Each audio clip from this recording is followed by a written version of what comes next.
This is the Bulldog, Eric Deters. It's usually at Real Talk 1160, but not today. It's on a Metro bus. I have no idea where the hell we are. When does the sun come out, TC? Oh, it should be about half hour or so. This is weird, man. It's really weird. Now, this is our test run for the big trolley, the trolley run. We're going to hopefully get the if we can get the signal out on that trolley, we can broadcast live from the trolley. Well, Metro gave us permission to do this, but are we going to be given permission to do the streetcar? Well, we're working on that. Well, I just want to say this, ladies and gentlemen, the American jury. I have lots to say today. Yesterday was one of those days that was a jam-packed full. I cannot believe. In fact, it's kind of ironic. Do you know that I have been pushing an attorney reality television show? And I wonder if it's a coincidence that it just so happened yesterday that I get 3 phone calls from 3 different people involved in reality television who are interested. Kind of funny. Wow. Kind of really funny, actually. But anyway, today, guess what Congress is doing? 2 weeks off. Hey, all you kids out there, spring break, it's usually a week, right? It's a week. You know, those of you that, taking a vacation, you usually get a week. Not Congress. Congress gets 2 weeks off. 2 weeks off. And they work 4 days out of the weeks that they do work? Oh, my God. They don't do jack squat. By the way, this is kind of weird in here, man. The back of this empty bus. At least we're not... They're not letting people get on this bus, are they? Oh, sure. Are you kidding me? I'm sure there are people lined up all along Vine Street that want to. Yeah, but they may want to, but they're not letting them get on our bus, are they? I don't know. I didn't ask them about that. All right. Remember the O'Reilly Report's coming up at 7:28. Mike Huckabee's coming up at 8:28. Quote of the day from Ronald Reagan: "No arsenal or no weapon in the world is as formidable as the will and moral courage of free men and women." How do you like that? Today in history, in 1867, we bought Alaska from Russia. We bought Alaska from Russia for $7,200,000. Not a bad deal. You know what that deal was called, TC? A steal? It was called Seward's Folly. Really? Because it was Secretary of State Seward's idea, and it was called Seward's Folly. And I tell you right now, I think it was a pretty damn good deal for $7,200,000. Really? Just think. Now, if you won the lottery, you could buy Alaska and have some change. Absolutely. I think Alaska would go for a little bit more than $500 million, though. Maybe now, yeah. The 15th Amendment passed today in 1870, the right to vote regardless of race. Wow. A momentous day in our history. Amelia Earhart. You know, everybody talks about her because, she disappeared. They don't realize that she was the first woman to fly solo. That's what made her famous. The first woman to fly solo across the Atlantic. Ah. She was the female version of the famous St. Louis flyer, Lindbergh. Lindbergh, okay. Yeah. 1981, Reagan was shot by Hinckley. I remember that. It's a big day in history, March 30th. Yeah. Do you remember where you were? Do you remember where you were, March 30th? Reagan getting shot. Yes. Military death. Sad to report that Sergeant William R. Wilson III of Gettysville, New York, died of wounds sustained from small arms fire in Afghanistan. And so did Sergeant Joseph D. Augustin, Afghanistan. Well, is that guy over there got a gun? I hope not. I swear to God, that guy's got a gun over there, TC. Wearing your flak jacket? It looks like he's got a gun. Now, don't induce a panic now. If they start shooting at us, TC, I'm getting off the bus. No, the route is safe. The 3-day forecast. Storms high as 76 today. Saturday, AM clouds. Sunday, sunny. Bottom line, folks, the weekend weather is going to be great after the storm that we have. And to honor... They made a movie about this, folks, and it's I think it's important that we tell a little NCAA basketball history story for our history story of the day. The 1966 NCAA championship. 10 players, and laughably, the NCAA. That doesn't even make sense. Here we go. The NCAA title game had yet to morph into March Madness when Kentucky and Texas Western met that Saturday night, March 19th, 1966, in the University of Maryland's Cole Fieldhouse. There was little madness surrounding the contest. In fact, the starting time was 10 p.m. It wasn't carried by a major network, and it was televised only on a tape-delayed basis in several American cities. Wow. But examine the grainy film more closely. The crowd is white. So are the NCAA officials, the referees, the coaches, the cheerleaders, and almost all the sports writers on press row. High in the bleachers, Kentucky fans waved a Confederate flag as the Wildcats' 5 white players line up for the opening tip. My God, I'm going to fire my history contributor. Then history steps into the picture. Walking toward the red M at center court in their orange uniforms and white Converse All-Stars are the 5 starters for Texas Western. They are all black. Until that moment at the height of civil rights era, no major college team had ever started 5 blacks in an NCAA championship game. In fact, until Texas Western coach Don Haskins did it earlier that season, no major college team had started 5 blacks in any game. As you all remember, this was in the great movie Glory Road. For the first time that night, on the edge of the Mason-Dixon line, a major American sports championship would be contested by one team that was all white and another entirely black. And, of course, Texas Western won 72-65. Pat Riley of the Lakers was a member of the UK team. How do you like that, TC? How about that? In legal news, I got lots of things to discuss in law, but I got a couple things that I want to discuss in law that relative to my own personal law practice. First and foremost, are we at a break now? Or that's just a law thing? That's your legal music. That's your legal theme. We've got about 3 minutes. All right. First off, we are filing a lawsuit today. This case has been in the news. Carl Shelton is the father, and Gloria Shelton is the mother of Isaac Shelton. He was the young man, TC, that was riding his bicycle on March 20th, 10 days ago, up on State Route 131, when some jackwagon struck him. Oh, yeah. And kept going and didn't stop. And that jackwagon is Joseph S. Anderson. And this is all under police investigation and so forth and so on. But we are filed a lawsuit on behalf of the Shelton family. And then, of course, as a basis of this, we'll be able to subpoena records, get documents, and do what we need to do to represent this kid. Broken back. I mean, this was a high school quarterback, wanted to join the military, a fine young man. And his life is forever changed. So we got to get him some justice. So I'm proud to represent them. Honored that they chose the Bulldog. Also, I have decided not to speak too much about this, just because I don't want to cross any line that affects my Kentucky law license. But I will go ahead and just tell everybody that I will, in fact, after April 24th, when my suspension is up, I will represent Sarah Jones, the Bengal cheerleader who was charged yesterday relative to an alleged relationship that they indicted her for with a student when she was a teacher, an English teacher at Dixie Heights High School. And I will also be representing her mother. Until that time, Charlie Lester, my law partner, will be representing them. There'll be an arraignment on Monday that Charlie will handle. Nothing of significance will happen until I get back, because that's just the nature of the beast.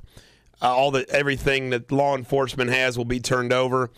I am very familiar with this, though, and I am very anxious to represent them and look forward to representing them. I will go ahead and say this. A outstanding, wonderful family they are. I've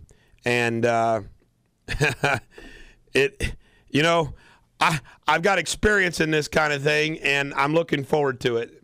And that's all I've got to say about that. When we come back, more Radio Superbity on Real Talk 1160. And make sure you check out Real Sports with the Wild Man. They're broadcasting live from Tickets this afternoon from 5 until 7 here on Real Talk 1160. And now, let's get back to the Bus Riding Bulldog. Eric Deters, the Bulldog on Real Talk 1160. I got to say one more thing. See, I said I wasn't going to say one more thing, but I have to say one more thing. And what I'm about ready to say, I am saying as a talk show host, a member of the media, and not as a lawyer. All right. Just a observation. Why does the media participate to a great extent into the prejudgment of individuals who are charged with a crime the same way others do? I find it amusing because they cover so many legal matters. More than anybody else, the media should have an understanding that, hey, does this make sense or not? That's a good point. That's a very good point because a lot of times you can tell just by, and not when you say the media, especially those that have a talk show, a TV talk show, I'm talking specifically. Right. That guy's guilty. Okay, Nancy Grace. And you know why that guy's always guilty, Nancy Grace. You know what I mean? Yeah. And you know why they do it? They do it because they want the ratings. They want to get out front. They want to be the first to get on board of it. And if something's got sex involved in it, look the hell out. Oh. I mean, it is amazing. Sex sells. I mean, look at the Trayvon Martin matter. I mean, there's just things keep coming out, all the time about that. I mean, that's what the process is supposed to do. But I just tell you, it just kind of bothers me the way the media acts sometimes. It really does. We have lots of pop culture. We got pop culture coming out of our ears today. Oh yeah. Jerry Lee Lewis married his cousin's ex-wife. How old is she? He's marrying for the 7th time. He married when he was 13. He married his cousin, who was 13 at the time. But he's getting married for the 7th time. His cousin's ex-wife. When will this guy learn? Elton John invokes Whitney Houston in a drug abuse claim. I don't know what the hell that's all about. Elton continued, I didn't want to end up like Whitney Houston. I could have so easily ended up like Whitney. He's talking about how he could have ended up like Whitney Houston. Let me see. Katie Couric is hosting ABC's Good Morning America. Wow. Katie Couric. 98 Degrees is reuniting. Really? Nick and Drew Lachey. That was a joke. A lot of people said Lachey. Or Latchkey, depending will reunite their 98 Degrees boy band. Here's my question. Why? Is anybody out there like, man, we need some more 98 Degrees? No, maybe they And need by a the little way, more I don't money. have anything against 98 Degrees, but come on, man. You had your moment in the sun 10 years ago. They're going to do a 15-city tour. You know what I'd say? Money. They need some money. That's it. Somebody needs some money. Lindsay Lohan is off probation in California. And Lohan says, hey, I'm ready to move on. This is a little disturbing. A Texas man, Jesse Joe Hernandez, who was executed last week after receiving the injection, screamed, "Go Cowboys!" Oh, man. There's Really? There's one less Dallas Cowboy fan in the world. Oh, no. Yeah, well, there's an open seat there. American Idol, what's this? How do you pronounce this guy's name? It's Heejun was sent home. It doesn't matter now, does it? Doesn't matter now. Yeah. But he was sent home. So lots going on in the world of pop culture, TC. So what do you think's going to happen with Lindsay Lohan? She's free woman now, 25 years old, megabucks. I think Lindsay Lohan's going to get it right. Think so? I think she's had enough of that judge. I think, she came so dang close. I mean, I think she's woke. She looked good on Saturday Night Live. The latest time I've seen her on pictures, she says she's given up clubbing. I'm going to bet that Lindsay Lohan gets her done. She could probably make a made-for-TV movie, an autobiography of herself. Right. And she could star in it. Still young enough. But don't we want her to succeed? Yeah.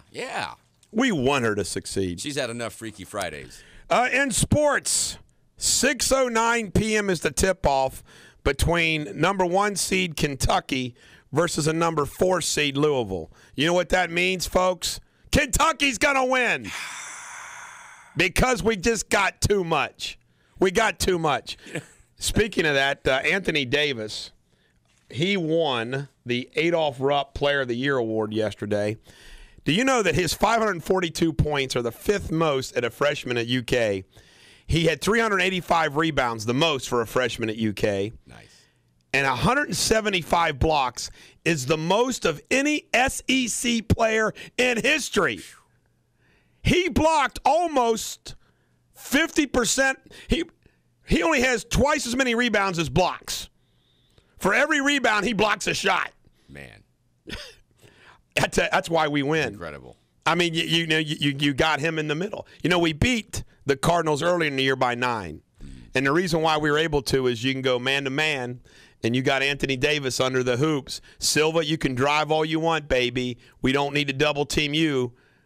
Your guy can let you go into Anthony Davis. That's going to be the most watched game this weekend. Oh, yeah. That story you had the other day about the 2 guys at the dialysis center. Yeah, they got in a fight. Man, that was national. I saw like 5 different sources. But you heard it first from me. Yeah, heard it here first. There you go, baby. We break news. You even scooped Robin Meade on that one. But I can't better her, can I? Well, I don't know. I don't know. Ohio State and Kansas, 2 seeds, play each other at 8:49, which is the warm-up. I like the chances of Kentucky. Getting the number 1 overall seed. There hasn't been one to win for a long time, but the way their bracket played out went pretty good. Iowa State scared me because of the one player that they had, but I just really feel like this has laid out itself pretty good for them. I'm glad they don't have to try to beat Florida again, right? Who played them pretty well last time they played them. It's hard to beat a team 3 times, and I just think they have too much talent. Again, if they let them play, they'll win. In Major League Baseball, the Reds beat the Brewers 9-3. Everybody's talking about the L.A. Dodgers being worth $2 billion. Well, Forbes magazine came out and valued the Yankees at $4 billion. Oh, well. The Yankees go, John, I don't know how to pronounce his name, Groce. He was the Ohio University coach. He's headed off to Illinois. Instead of making $355,000, he's making $1.4 million. Cha-ching. That's all. Hard decision there. Let me see. I got $355,000. I can go to Illinois, make $1.4 million. Ohio Bobcats, thank you very much. And you know what? Have a great life. Champaign, Illinois might be a little better place to hang out than Athens, Ohio, but I don't know. You think? Yeah. Yeah. And coaching Illinois, let's face it, you're going to go to all the Big Ten schools. Right. You get to play there. See, I think that has a lot to do with recruiting. It's like football. I think SEC has a great advantage because you're playing in warm weather. True. And you get to say, hey, we get to play Alabama, we get to play Auburn, right. We get to play Florida, we get to play. And it's warm weather. Right, yeah. Why wouldn't you want to go in the SEC and play in warm weather? We'll take that. We come back, Radio Superbity, and we have the birthdays with a feel-good song based upon the birthdays on Real Talk 1160.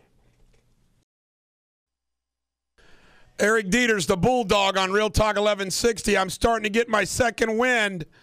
Maybe even getting a little slap happy. You know what happens when I get slap happy? Radio Superbity. I got a message. I cannot believe I forgot to deliver this message in my opening segment, but I'm going to deliver the message now. Uh-oh. I started doing radio about 4 years ago, and I learned from the best guy in this market. And I'm not supposed to say his name, but you know who he is. Rick Dees. And he's my mentor. I still talk to him every day. He's my buddy. We're close. We're friends. It transcends radio. And I am enjoying my stay here at this radio station so much. Why? They let me do what I want to do. TC's a great producer, the best producer I've ever had on the other side of the glass. He not only does a great job behind the glass, but he's a smart cat. He can participate in the conversation, if you know what I mean. John Yinger, the owner of the radio station, does a great job. I'm enjoying my stay so much at this radio station that I'm moving my law office today down the hall 20 feet. Moving day. So I just want everybody to know that I'm very happy here, and I have an agent who's promoting me for national radio syndication and planning on doing it right here. In other words, I'm not going to move out of the area. I'm going to do it right here on the morning because I love practicing law. And I just want everybody to know, I am never, ever, ever giving up my clients, and I am never, ever, ever giving up the practice of law. It's another reason why I love doing the morning show. It's awesome. Do radio, then go do law. And everybody knows I work 24/7. I don't have any client that's upset that I'm doing radio. And you know why? Because they know they can text me or call me or email me, and they're getting response.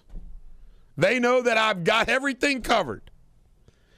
And I basically, when I first came over on this radio station, the little one poked the big one a lot. You know what I mean? And it was fun. And then it ran its course, and everybody just said, well, it's time to stop. At least I did. I said, okay, I've had enough fun with that. Well, I want everybody to know. Everybody knows who I backed up. And the reason why is because I was that good to back up. Now, I don't listen to the other backup, okay? Because he sucks. He's boring. He's so bad. He even screws up that one report they call. He can't even be funny during that report. You know what I'm talking about? Well, yesterday, this jackwagon named Dan Carroll is dogging me as a lawyer. Hey, Dan, you couldn't carry my briefcase into an eviction hearing. You couldn't practice law. You couldn't do what I do on your best day, Dan Carroll. In addition to that, Dan, your radio sucks. There's absolutely no superbity to it. And let me tell you something, ladies and gentlemen, the American jury, as I poke that bear. When he got fired from Channel 19, why? Because he sucked. I reached out to him and said, hey, man, Dan, I'm sorry. I'm sorry, Dan Carroll, you got canned. Even when he got the gig in radio, I said, hey, Dan, it's okay. Now, I understand he's at Dayton, and I'll guarantee you he sucks.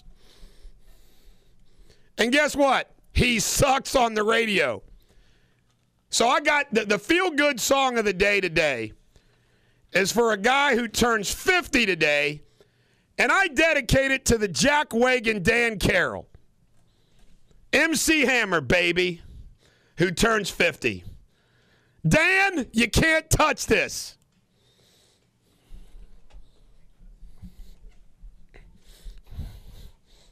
You know, TC, every once in a while, a little smackdown between radio stations is fun. There's no radio superbity from noon to 3 this week over there.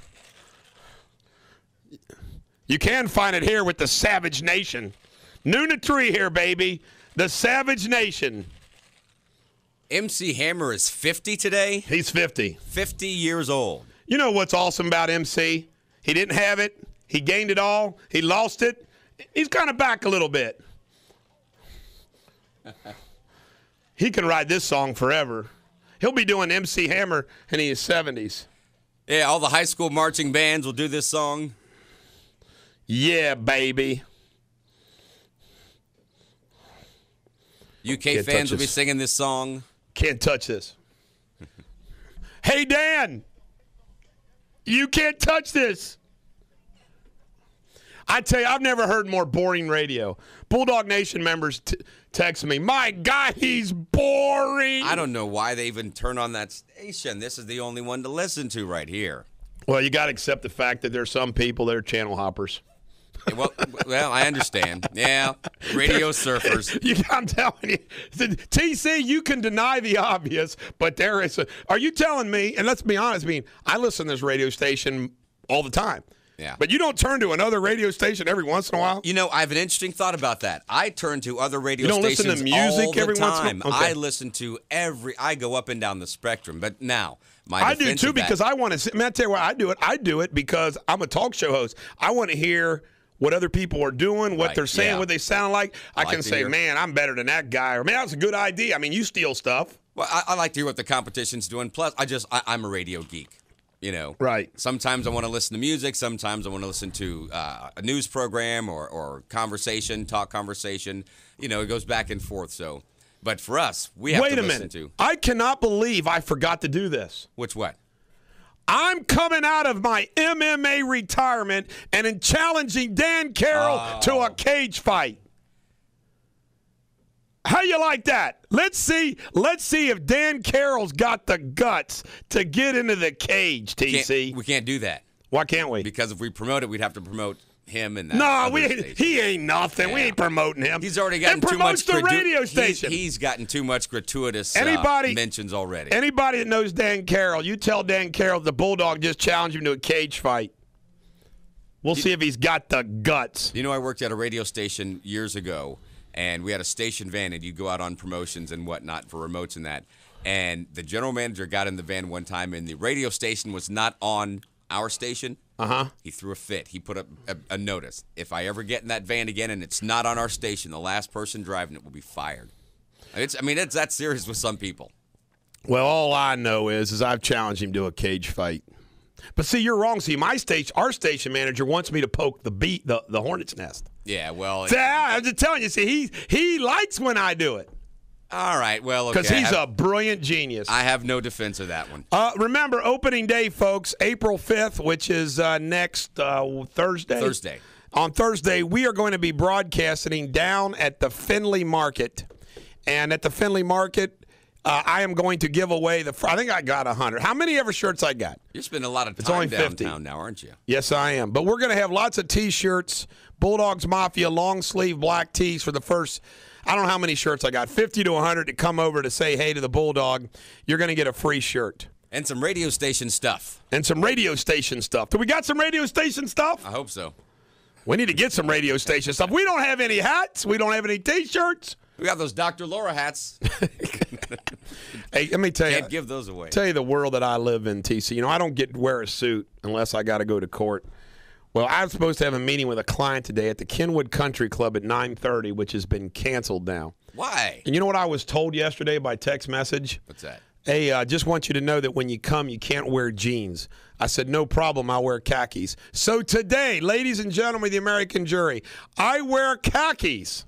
All right. And now the meeting's been canceled, so I'm going to go home and put my darn jeans back on. I wore Kenwood Country Club, you can't wear jeans? You wonder why I will never belong to a country club. And I know a lot of people that belong to Kenwood Country Club, and they're fine people, but come on, no jeans. Well, there's a reason for that. See, if you wear jeans, you're too relaxed, you're too comfortable, and then you can't talk like this. You can't talk like Mr. Howell. I'd like to talk some business with you. What do you think of that IPO? I bought another race car team. My wife has 2 Cadillacs. That kind of reminds me of that line, you're funny. Everybody's funny. You're funny, too. I can't believe. Did you know, I got a little known science fact for everybody. All right. Did you know that nutmeg is extremely poisonous if injected intravenously? Oh, really? I don't know why, folks, but I picked that up somewhere and put it in my newsletter. Do not take nutmeg intravenously, folks. You know, someone is getting that message just in the nick of time. Stop! Don't put that nutmeg in your body. We come back. Radio Superbity. Somebody deliver the message to D.C. It's Cage time on Real Talk 1160. This weekend, UC Bearcats baseball. They're taking on Pittsburgh. We've got the game Saturday and Sunday. Saturday's game pregame starts at 3:30. First pitch at 4 o'clock with Steve Jarnicki right here on Real Talk 1160. And now back to the Bulldog. Eric Deters, the Bulldog on Real Talk 1160. Innocent until proven guilty. That's the way it's supposed to work. You know what my nickname is, TC, in the legal profession? It's not Bulldog? Well, it's Bulldog, but in addition to Bulldog, I don't know. Eric Not Guilty Bulldog Deters. Just call me Not Guilty. Not guilty. Not guilty. Ladies and gentlemen of the jury, return that verdict of not guilty. Not guilty. Let me see here. Obama. Let's beat up Obama. We haven't done that in a while. Wait. Have we ever done that before? Do we know how to beat up Obama? Don't recall. I don't think we ever have. Obama comes out to the Rose Garden and he has a little press conference, talk about the oil companies. Can you say oil companies? Sure. Sure you can. Oil companies. Oil companies make gasoline that runs your mom and dad's car. Sure. Can you say car? Let me tell you something about Barack Obama. He makes a big speech like we are giving money to oil companies. No, they just have some tax breaks that saves them money on taxes. But here's the logic of Barack Obama. He doesn't like profit. Can you say profit? Profit's a bad word. Sure, we don't like profit. Can you say government guaranteed loan? Company goes bankrupt? Yeah, we like green energy companies that go bankrupt. He can attack oil companies for making a profit. But at the same time, he wants to give money to companies that go bankrupt. That makes sense to me. Doesn't it make sense to you? Sure. Sure it does. Boys and girls, profit's the dirty word for the day. Profit. Socialists don't like the word profit. We got to take that profit away. Unless it's their profit. I'm cracking myself up. Green water. What's the update on green water? Well, you know, the Green Water Company's got their hands in several pies. Matter of fact, this portion of Bulldog Nation is brought to you by Green Water, reminding you to save your Green Water stamps and look for new Green Water catalog in your mailbox. Then trade in your stamps for valuable merchandise. Great tasting, slimy living Green Water, Chicago, Illinois, 60609. When I get DC in the cage, I'm going to take his head and I'm going to stick it in a bucket of green water. That might be lethal. We'll put green water in his water bottle. Ooh. He won't need his water bottle. He won't last around. That'll clean him out, though. I'll tell you. You know what? I never thought I would ever get fired up to come out of retirement, but I think I am. No, I knew you would. I knew you had it in you. You got one more fight, Rocky. How about Paul Ryan and the Republicans? They passed a budget yesterday. By the way, that's a dirty word for the Senate. They don't know what a budget is. But Paul Ryan, they passed a budget 228 to 191. 191. They got no Democrats and 10 Republicans voted against it. The Obama budget got voted down in the House like 410 to like 40. I mean, really? The Obama budget crashes and burns. Wow. I mean, the Democrats don't even want the Obama budget. Well, I figured they had to do something. You know what? At least he submitted a bad budget. The Senate doesn't do anything. The Senate doesn't want nothing to do with a budget. We don't want a budget. Are you kidding me? Let's pass this thing and then take a break. Jeez, Pete. Also, health care. There was a remarkable story last night on Greta Van Susteren. See, this is kind of goofy. I've been sick. By the way, I want to publicly announce it. After 3 days of complete malaise, I am finished. I am 100% healed. You can tell in my voice, can't you? Yes. And the reason why I knew is when I tried to go to bed at 11 o'clock because I've been napping, working because I'm sick. I don't like just stay home. I go to the office, take a nap on the couch, work a little. Yeah. Well, I tried to go to sleep at like 10 o'clock, and I just couldn't. So I got up and I worked all night. Actually, I take that back. I did sleep from 3 to 5. But anyway, I was watching Greta Van Susteren rerun, and she had on this guy and his dad doctor. His daughter goes in for a stomach ache, TC. Yeah.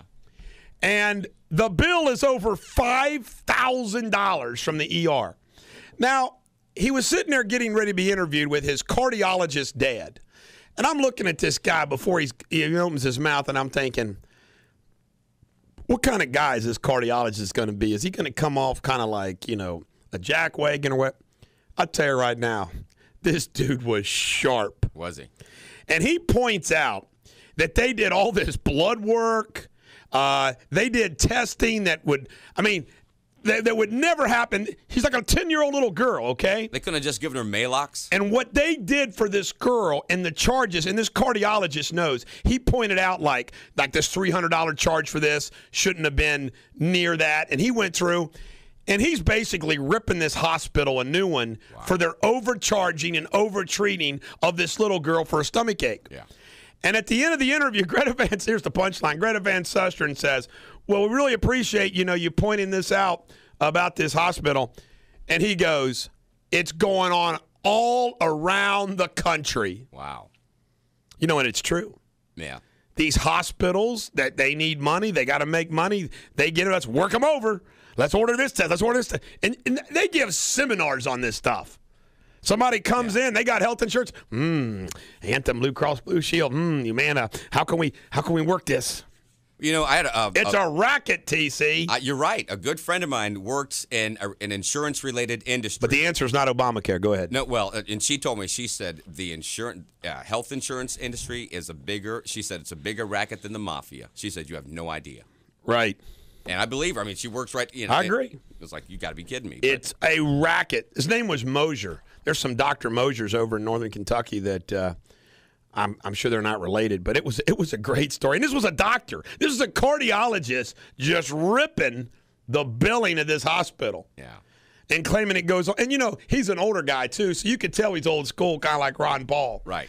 He's not going to treat people things that they don't really need. And then, here's what they do. Do the hospitals and doctors, see, they're doing it for the money.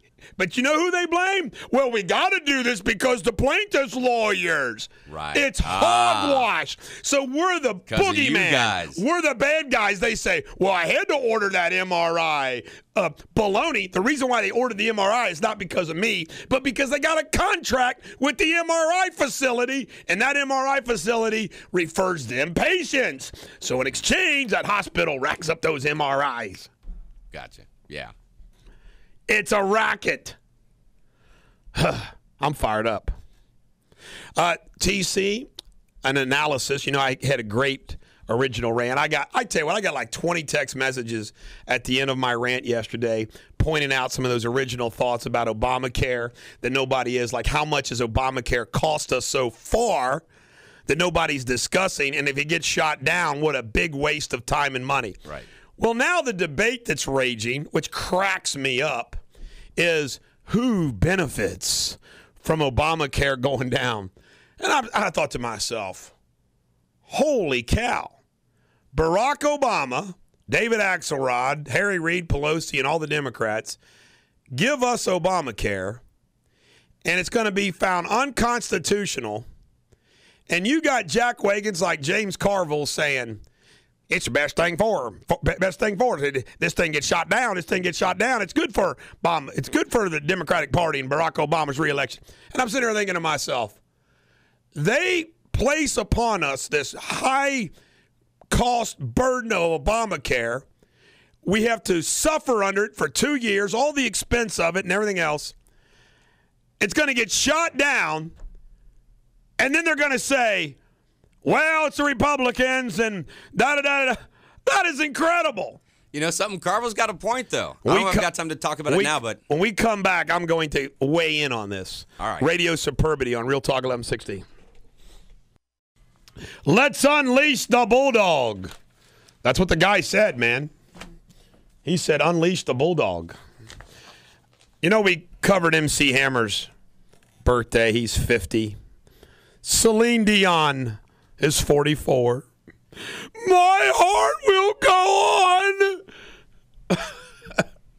Am I the only one that doesn't like Celine Dion and the theme from the Titanic?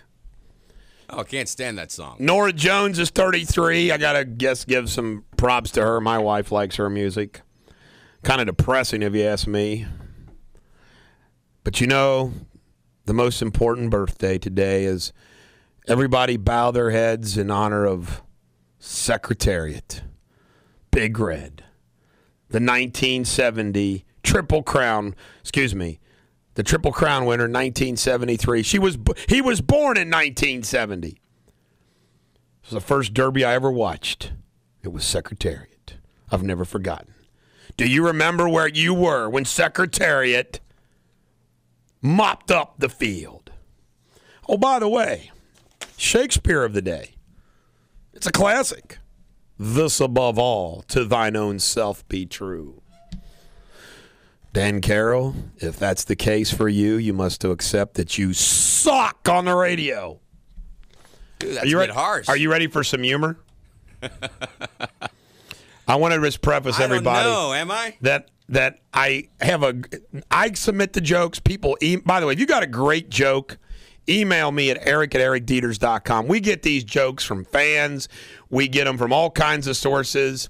Sarah grabs them sometimes. William grabs them sometimes. So William has submitted this joke, and I've not had a chance to proof it. So let's hope it's a good one.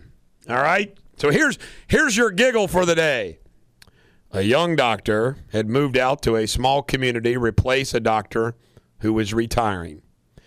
The older doctor suggested the young one accompany him on his rounds so the community could become acquainted with the new doctor. At the first house, a woman complained, "I've been a little sick to my stomach." The older doctor said, "Well, you've probably been overdoing the fresh fruit. Why not cut back on the amount you've been eating and see if that does the trick?" Well, this is old school doctrine. As they left, the younger man said, "You didn't even examine that woman. How'd you come to your diagnosis so quickly?" "I didn't have to. You noticed I dropped my stethoscope on the floor in there? When I bent over to pick it up, I noticed a half dozen banana peels in the trash. That was what was probably making her sick." "Ah," the young doctor said, "pretty sneaky. I think I'll try that at the next house." Arriving at the next house, they spend several minutes talking with another woman. She complained she just didn't have the energy she once did. "I'm feeling terribly run down lately, doctor." You've probably been doing too much work for the church," the younger doctor told her. "Perhaps you could cut back a bit and see if that helps." As they left, the older doc said, "Your diagnosis is almost certainly correct, but how did you arrive at it?" "Well, just like you at the last house. I dropped my stethoscope. When I bent down to retrieve it, I noticed the preacher under the bed."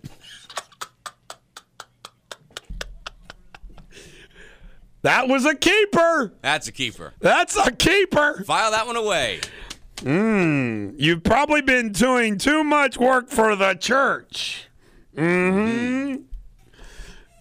Giving the church, By the way, special attention there. My blog and newsletter is going to be a little late this morning. It's going to go out at about 10 o'clock, so I apologize. But that will be on my blog and newsletter and Facebook, and then you can retell that one because I can tell you're wanting to retell that joke. In some more political news, George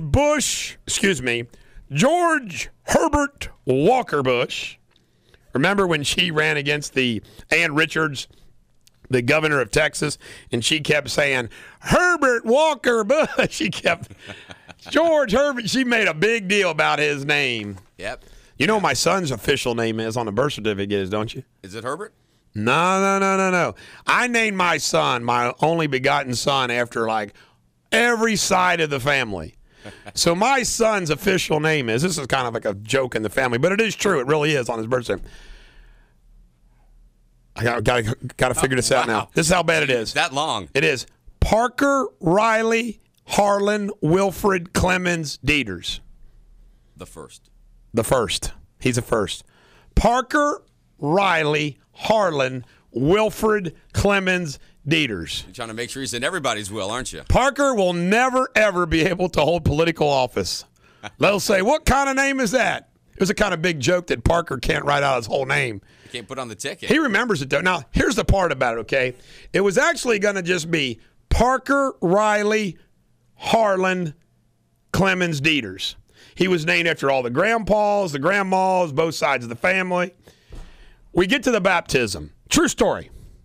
Father Shockey at St. Cecilia looks at us and says, he was an old-timer, and he says, we need a saint's name.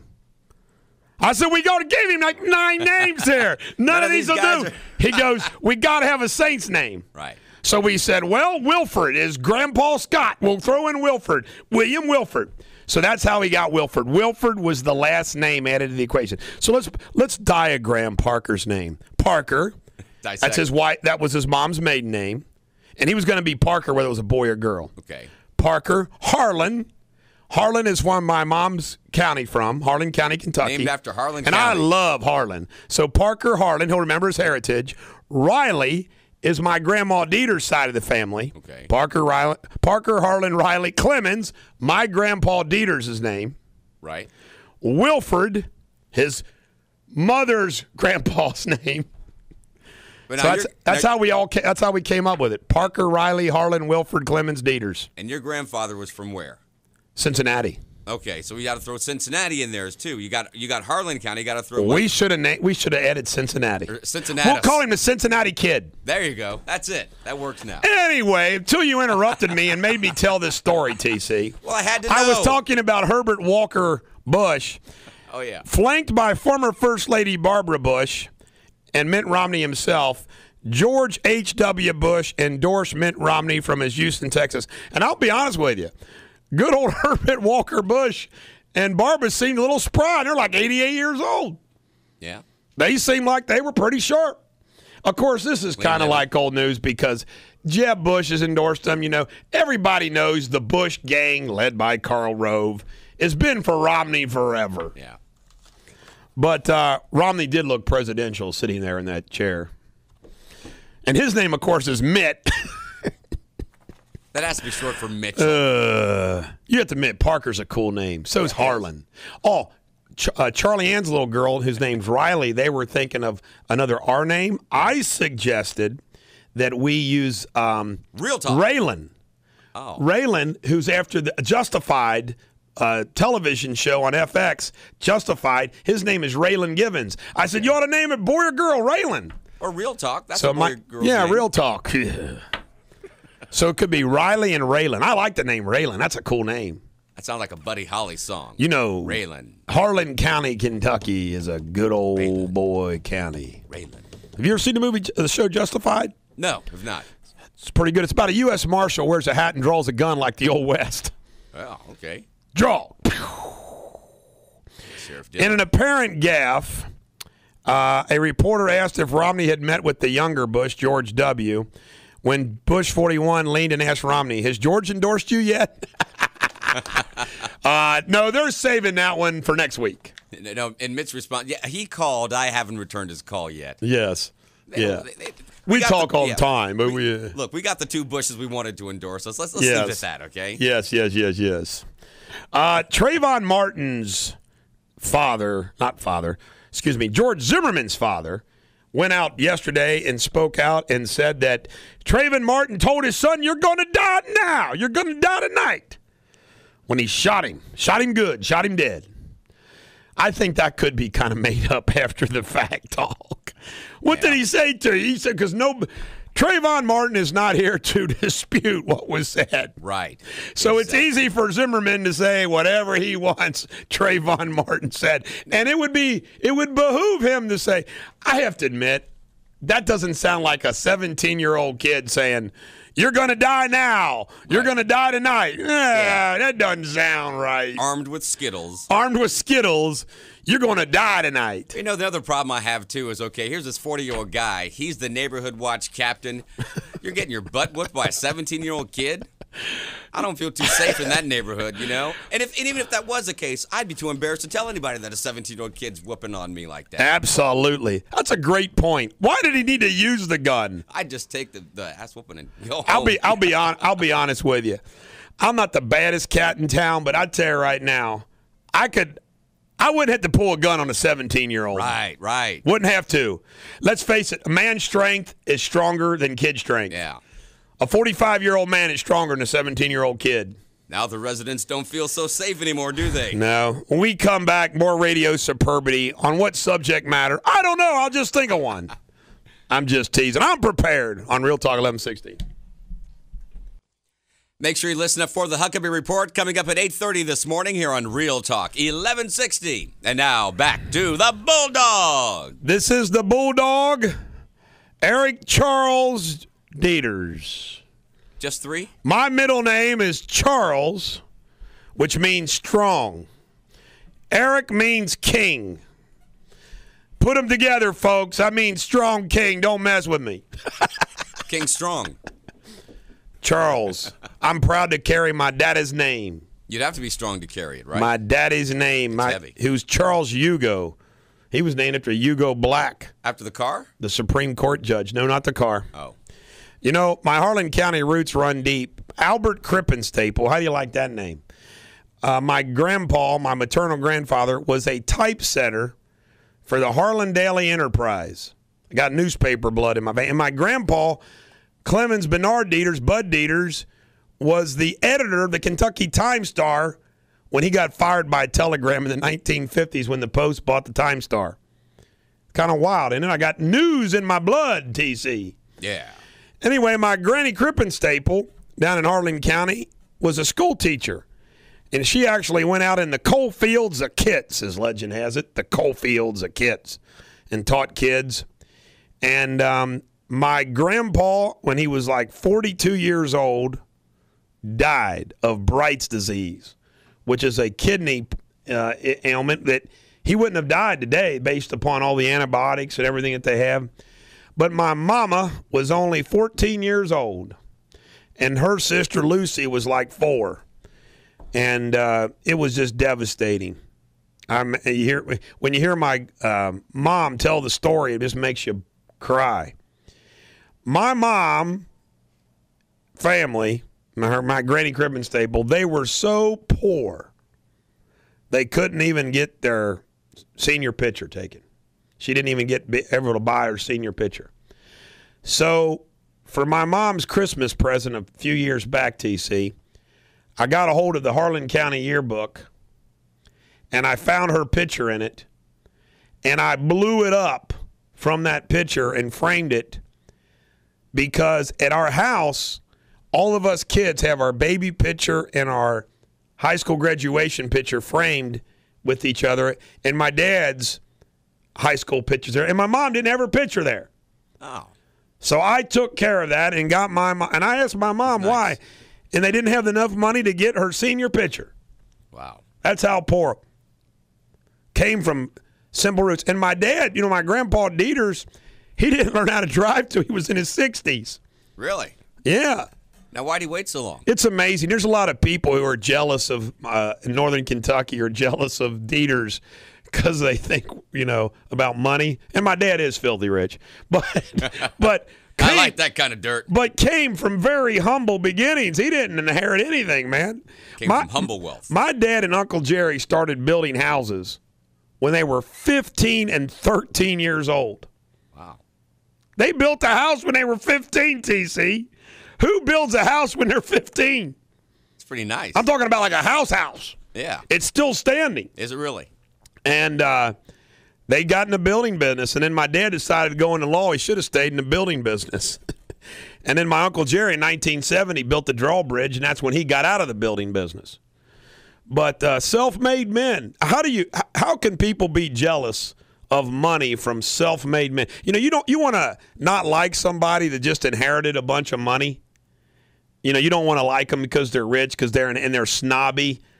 I can understand that, if they act like a snob. I mean, you could inherit money, but you're still a nice person. You shouldn't hate them just because their dad happened to be rich. But my dad earned every nickel of his money. You shouldn't dislike a person whether they have money or not, but there is how they act. Several years ago, there was a story about a lady who she won the lottery. I want to say it in upstate New York somewhere. She won like over $1 million. 3 years later, she played again, won again, another $1 million. My question is, why did you have to play a second time? I was mad at her for that. I mean, you already won $1 million. Stop playing. You've already won. Exactly. And it's like me. People, one reason why I work my butt off is because I'm not rich, because my dad has still got all his money. He hadn't given it to his kids yet. Right. He's still alive and well. Like that episode of Bill Cosby. Seriously, people think I'm rich. I'm not rich, man. I got to work my butt off. Yeah, when Theo said, "Come on, Dad, we're rich," and Bill Cosby goes, "We're not rich. I'm rich." You're a kid with an allowance. You're right. The one thing that the filthy rich get to do, I don't envy them at all, because a lot of them, they don't do anything. I mean, they just have fun all day. That's not a life when you really think about it. Yeah, and they spend all that time counting their money. But there's one thing that I'm envious about filthy, wealthy people. What's that? The one thing that they get to do that none of us have time to do is travel. That's true. That's true. I mean, if you're filthy rich and you don't have to work, you can see the world, baby. You can see, you can go to Italy and go to Tuscany for a month. Right. TC, you and I are never going to get a chance to do that, buddy. Just because you want to. Just because you want to. Oh, I'm going to go to China now, and I think I'm going to go to Argentina next year. And you plan a trip in the spring, you plan one in the wintertime, you go to Vegas. That's the one thing the filthy rich get to do that I'm nothing else about the filthy rich am I jealous about. But how did we get on this conversation? TC, you're distracting me today. Well, seriously, though, it's hard for wealthy people. You got to think about the peer pressure they go through. Let's say you're filthy rich, okay? I want to be, though. I want to be filthy rich. Well, you take a trip to Vegas, then your friend takes a trip to Mexico. Now you got to take a trip to Tuscany, and then they buy an island. Now you got to buy a bigger island. It escalates. It's a never-ending. I mean, it's hard. Well, they did studies about those people that won those $20 million jackpots, $30 million, and they're miserable. Their relatives shoot them. One guy bought his kids a bunch of fancy cars, and 2 of them died in car wrecks. That's sad. That's the monkey's paw. But let me tell you something about getting filthy rich. I'm filthy. This is a dream that I have, and I guess I don't need to be filthy rich to do this, but this is something that I want to do. I watch a lot of movies. Yeah. And I watch a lot of television. I work and I watch it, okay? And I get ideas from all of it, That's a good idea. That's a good idea. You remember the American, is it called The American Godfather? It's where Denzel Washington played that black mobster. Yeah. I can't remember what was the name of it. American Gangster. American Gangster, okay? Now, that was a great movie. Yeah. That's a great true story. True story. Now, the fact that he was a heroin smuggler wasn't a very cool thing. But his godfather, the guy that he hung with, when every Thanksgiving or Christmas, he opened up that truck in that poor neighborhood and gave out free turkeys. Yeah. That is cool. I want to do that. How awesome would it be cool to go into the poorest neighborhoods in Cincinnati with a box truck, throw open the back of it, and stand outside it and hand out free turkeys to people in need. I thought to myself, that would be fun to do. And the macaroni and cheese. How much does a box truck full of turkeys cost? I know, set you back a little bit. But that's the first thing I'm going to do when I'm filthy rich. You're going to give back. I'm going to have box trucks of turkeys all over the tri-state. They won't be in Indian Hill. If you live in Indian Hill, you're not going to get a box truck full of turkeys. Do not drop them from the sky now. We'll go to Bond Hill. We'll go down to Ludlow. I like Ludlow. They're a working. By the way, my 2 favorite communities in northern Kentucky are Ludlow and Ellesmere, and they're working class cities. Yeah. And I won them when I ran for county attorney. They're the only 2 cities I won. Bob Braun was from Ludlow. Ellesmere, he was. Ellesmere and Ludlow. I guess Covington and Newport will get a box truck of turkeys too. Dayton and Bellevue. Cincinnati, we'll go to Over the Rhine. Price Hill. Let's hit the malls. We'll do some shopping. People at the malls don't need free turkeys, TC. Sure they do. You're not going to be involved in my planning of these turkeys. But wouldn't that be cool to give out free turkeys? Yeah. That'd be excellent. That'd be a great deal. Well, that was kind of like an interesting segment of radio. Yes, it was. We come back. More Radio Superbity on Real Talk 1160. Eric Deters, the Bulldog on Real Talk 1160. If you've missed the news, I've agreed to come out of retirement and fight a cage fight, MMA style, against Dan, boringest man in radio, Carroll. Now, why all this hostility? Because he dogged me yesterday. You didn't hear? I had better things to do than. I didn't either, but Bulldog Nation's got my back, baby. And they text me, and he said that Sarah Jones ought to get a different lawyer. Oh, did he? Uh-huh. And that's what's got you upset? He dogged my profession, my ability. Now, you're more secure with your lawyerhood than that? That's called tortious interference with a client relationship. Wow, that's a big word. Yeah, it is. Tortious interference with a contract. I can't even Google that. Anyway, I just don't like the guy anymore. So I'm going to fight him if he's got the guts. But he does, and I guarantee you Dan Carroll won't do it. Well, I'll tell you what. Let's just pretend he doesn't even exist. That'll teach him. Let's talk about what's really important, TC, today. My Rays? The University of Kentucky Wildcats stomping all over the Louisville Cardinals. Yeah, baby. I'm gonna poke the hornet's nest. If you're a Cardinal fan and got the guts, watch, nobody will call. 513-579-1160. 513-579-1160. If you're a Louisville Cardinal fan and you got the guts to call up and explain to me with rational thought how the Louisville Cardinals can beat the University of Kentucky Wildcats. Let me break it down for you, folks. First of all, we have the number one player in the country in the middle. He blocks shots. He rebounds. He scores. He's Superman with a unibrow, and we love that unibrow. And then we have a power forward called Terrence Jones. And I can tell you right now, you can hear him after every rebound. Whoa. You can hear him say it every time. When he grabs those fists, Terrence Jones is channeling King Kong. And then we have the slasher, the finisher at small forward, Kid Gilchrist. I'm going to tell you something. You're good if you got the name Kid in your name. Kid Rock, Kid Gilchrist. Louisville's got nobody to match up with Kid Gilchrist in name or ability. 6'7" slasher and finisher and defensive player extraordinary. Then we have Marky Mark. When did he join the team? Marcus Teague. He'll sign anybody. We got Marcus Teague at point guard. He gets the job done. He can defend. He can shoot. He can pass. Yeah. He's the epitome of a point guard. And then we got shooting guard. Deron Lamb, he's Mr. Automatic, shooting nearly 50% from three-point land. But no, is that all we got? No, it's not. That's not all we got. Coming off the bench, we got Darius Miller, who's only 6'8", guard, forward, center. He can do it all. He can shoot from the outside. He can shut down anybody he's defending. Is that all we got? No. We do have a white player that's good. His name is Kyle Wilcher. And he comes in and all he does is drain threes. And then, if we have to go to him, we do have Vargas, who can give us a few seconds in the middle. Now, what does Louisville have? What does Louisville have that can compete against that? A guy named Dang, Ding, Dong, Dang, Ding, or whatever in the middle? Yum Brands. Ding, Dang, Dong. And then we got Silva, who's a hothead, who he's probably going to get 6 technicals because he's going to be so frustrated.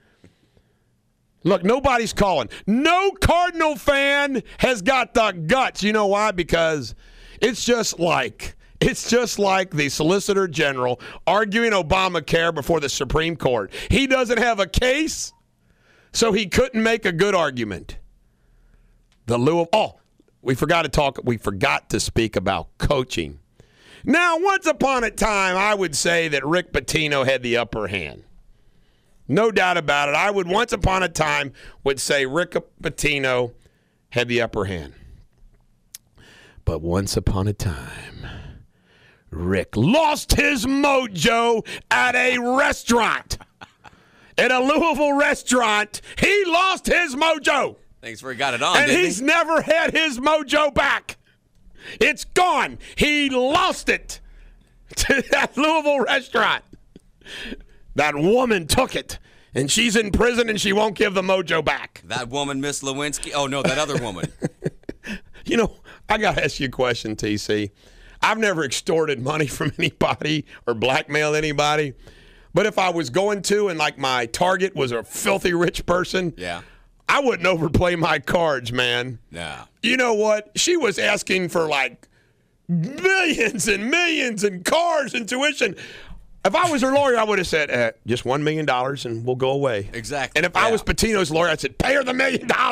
Exactly. It's worth it. Get rid of this woman. Pay my cable bill, we're good. But no. She was greedy. Yeah. She was not only a skank, she was a greedy skank. And greed, that's the downfall. That's right. But the good thing about it is she took Pitino's mode. Pitino's looked like death ever since, man. God love him. Well, but sure things have changed at home. And Calipari is going to finally get his revenge upon Rick in the NCAA tournament on Saturday night at 6:09. There's another reason why I know we're going to win. My wife and I are going to watch the game in our living room like we've watched every UK game, and that way we win. It's like the Dallas Cowboys. If I watch the Cowboys game in my office at home, they win. If I don't, they lose. So we can't blame Romo anymore. No. You can't blame Romo. It's where I watch the game. Location. Bulldog, where'd you watch it? God dang it, I went to BW3. God dang it. You should have gone to tickets. I should have stayed in the freaking house. Seriously, my wife's sister asked her, you want to watch the game? No, I watch the games at the house. My wife's afraid to watch the game anywhere but the living room because it'll mess it all up. Yeah, that'll ruin it all. That's obsessive. So what do you think? You think UK will beat Louisville? Oh yeah, I do. No doubt in my mind. For some reason. And I think they can handle the Buckeyes or Kansas. They handled the Buckeyes last year, and they weren't as good as they are this year. And the Buckeyes are not better. Kraft, come on, our guards will shut Kraft down. Now see, my brother, LifeLock. He'll be in LifeLock. State fan, okay. He'll be unstable if something. See, bad we'll happens have Monday. To we'll have Monday to dog the Buckeye fans against UK. Ooh. If you're a Buckeye fan, you tune in on Monday. I'll give you your if you get by Kansas Buckeye fans. Oh yeah, they will. They have to. It's a moral imperative. We'll have the Mason-Dixon battle. Kansas. Oh my gosh, Jim from Verona text me. Oh God. This is so funny. He says Pitino's mojo only lasted 30 seconds. Ouch. No, that's the mojo's something different, Jim. You know that. I think the Buckeye Nation. The Buckeye Nation is going to be mad at me, but I'm telling you right now, I think UK can handle all three of these teams. And they already beat Kansas earlier this year. Going to Kansas City. They got to Thomas. We got Davis. We got Davis. You really do bleed blue, don't you? You I are so blue. Psyched about this. Well, you know, I've been wearing the hat all week long. Yeah. By the way, I do want you to know that if they lose, I'll act like I don't care. That's the way I am. You know, it's worth getting excited if they win, but, man, if they lose, there's no need being blue. Play on words there, huh? That's right. No use being blue. Because it is just a game. It doesn't really mean anything. That's right. That's right. It's Unless all you live for in fun. By the way, you know the reason why these people get in fights about this in Kentucky is it's all they got. There's no pro football. There's no pro baseball. There's no pro basketball. There's no pro hockey. They ain't got nothing. Yeah. They just got minor leagues and college sports, baby. Got the Florence Freedom. UK is the national pastime. Yeah. In every little county in Kentucky, you've got the political system, usually corrupt. You've got the superintendent, and the judge executive, and the sheriff that run the county, and then you've got churches and the political process. Then you've got high school basketball, high school football in some counties is big, but high school basketball is big and everything. Right. And then the overlay, UK. Right. The Cats. That the Cats going to win. Cats. You ought to hear it when they call in those talk shows. Well, I think the Cats are going to. The Cats. It was like Cats. They do, don't they? And UK is UK is like a pizza. Even if it's bad, they're still good. Well, I got to say this about UK football fans. UK's football team is terrible. Terrible every year. And they fill up Commonwealth Stadium.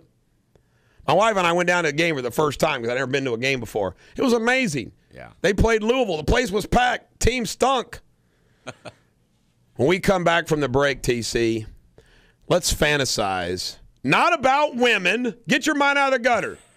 Winning $540 million. Cha-ching. I figure you got to cut that in half after taxes and the cash payout. So what would you do, TC, is going to be the question. If you got $270 million to spend on Real Talk. I'm going to give out turkeys on Real Talk 1160. Remember, you can join Real Talk 1160 on Facebook and keep tabs of your favorite talk show hosts and listen to live streaming. Log on to Facebook.com/Real Talk 1160 and join in. And now, back to the Bulldog. This is Eric Deters, the Bulldog on Real Talk 1160. I hope you are planning a wonderful weekend because after the storms that we're going to get hit with this afternoon, it's going to be a beautiful weekend. Let me tell you what I'm going to do. Because I worked sick all week, which means like a nap for an hour, work a little bit, nap an hour, work a little bit, nap 2 hours, work a little bit. I'm behind, talk a little, pick a little, and I've got to catch up. I did the radio 3 days sick, but I am feeling better. So I'm going to work tonight. I'm going to work Saturday. I'll take a little break during the UK game, watch it, work a little bit more, then work Sunday morning and Sunday afternoon, and work Sunday night, work Sunday morning, and then be back here on Monday ready to do Radio Superbity. What do you got planned, TC? Well, they haven't cut the grass yet at the zoo. I figured I'd go down and watch the dandelions. That's a good idea. Is this mic on? I stated such a brilliant case, such an absolute brilliant case for the Kentucky Wildcats that not a single Cardinal fan felt comfortable challenging me by a phone call. Not one Cardinal fan. Now, TC, we have had a guest here on Fox News we're watching here in the studio that if you won $540 million, the take-home cash, $257 million. Just think about that. $257 million in cash, and you don't have any taxes on it because taxes are already paid. Right. So what do you do with your $257 million? First thing I do is I go to church and I say, please, God, don't let me do anything stupid with this money. That's the very first thing. The very first thing, because too many people end up on Oprah broke after they win the lottery. It's not a bad idea. Let's see. Probably pay off all the bills. Probably. Will $257 million be enough to pay off your bills, TC? Most of them, yeah. Okay. To take care of most of them. Take care of, family. And now, I wouldn't just give, friends like, here's $1 million, here's $1 million. No. What do you need? I'll pay off your car note or I'll pay off your mortgage, that kind of thing. Then what I would do is I would start a small business. So what would be your small business? It would have something to do with radio production, something like that. I'd buy this radio station. Yeah, that's what I'd call Yinger and say, Yinger, what's this radio station worth? Double it. I'll give you cash. Right. He'd sell it to me in a minute. Don't quit your job. Buy your job. Let me lay this out for you. First of all, if I won this thing, first thing I got to do after I go to church and pray, God, don't make me screw this up, I give my wife some money and say, build the house of your dreams and make sure that you include me in it. The next thing that I would do is that house is on 1600 Pennsylvania Avenue. I would build an office complex where I would put my law firm and all my Bulldogs enterprises right square in the middle of that. I'd buy this radio station. I'd buy Fox 19. I'd also buy the Enquirer. I would rule the media in the tri-state. I'd own the newspaper. I would own the radio station. I would own the television station. And then I would dare anybody to say anything bad about me. Bulldog Murdoch. Then I would also give away lots to charity. All the people that work for me, I'd give them about $100,000. I think that's enough. Chuck, maybe 5,000. I know he's listening. That's why I said that. Just kidding, Chuck. But anyway, and then as far as family members go, not all of them would get. I got a couple sisters that wouldn't get a nickel. Really? Yeah. The boycotters. They wouldn't get a nickel. Now, TC, I would definitely give you some money. Thank you. Because you're my producer. Shanna, probably not. Let me see. Who else would I give money to at the radio? Jacob. I'd give him $50. We'd have to cut Shanna in because she does our bits for us, you know. You know what? I'm being totally serious. I'd definitely I'd have a house on the beach. I'd have a house in the mountains. I'd have an apartment in Paris. Let me see. We would start a movie company. We would start making movies. I would have my own television channel to put all the stuff that I produce on it, my reality television show. So I can tell you right now, I would be the man about town in Cincinnati. You know, it's funny. I would own this town. People would say, "There's the Bulldog. He's got $257 million in cash." You'd be like the next Carl Lindner. You know what? Even the filthiest rich people in this town probably don't have $257 million in cash. I have to count it, too, to make sure they gave it all to me. Now, by the way, I would also, and I'm being serious, I would definitely take care of the poor people. Yeah. That would be my penance for being rich. I mean, I'd give away turkeys. I'd give away money. I don't care if that wino is going to buy liquor. Here, have a $100 bill. Go get drunk on me. Yeah, I'll have a drink with you. I would do lots of good things with my $257 million. You see, God, I have proven myself worthy. I need this $257 million to do your work. And that was a radio prayer to God. I like that. That's a radio prayer. Dear God, give me this $257 million, and I will do good with most of it. There was a story years ago, about 15 years ago. A guy had won the lottery. It was before the Powerball, I guess, maybe even longer than that. But he won the lottery. It was a huge amount of money. And like for 2 weeks, the winner of the ticket, they said somebody won, but the person hasn't come forward. After about 2.5 weeks, I hear somebody on the radio, a newscaster, saying, well, the person who won the lottery's attorney spoke up and said that the person did not want to be revealed. And then she goes on, Joe Smith of Anderson Drive. It's like, oh, come on. And she announces his name in the newscast. Mess up. Here's another thing I would do. I would build our house, wherever we built our house, our mansion, okay?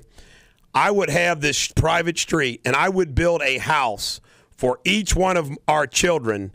They'd have their own house on our street where our family would live happily ever after forevermore. How cool would that be? Everybody living on the same private street. And we'd call it Cripple Staples Avenue. Cripp and Staple. Cripp and Staple. But anyway, I would do that too. What else would I do? I'd count it. I'd count it. First thing, make sure it's all there. It would be fun not giving money to my two sisters. Wow. Wow. I would probably pay off the mortgages of my other brothers and sisters. I would do something really special for them. Well, you know what I'd do with a good chunk of that money?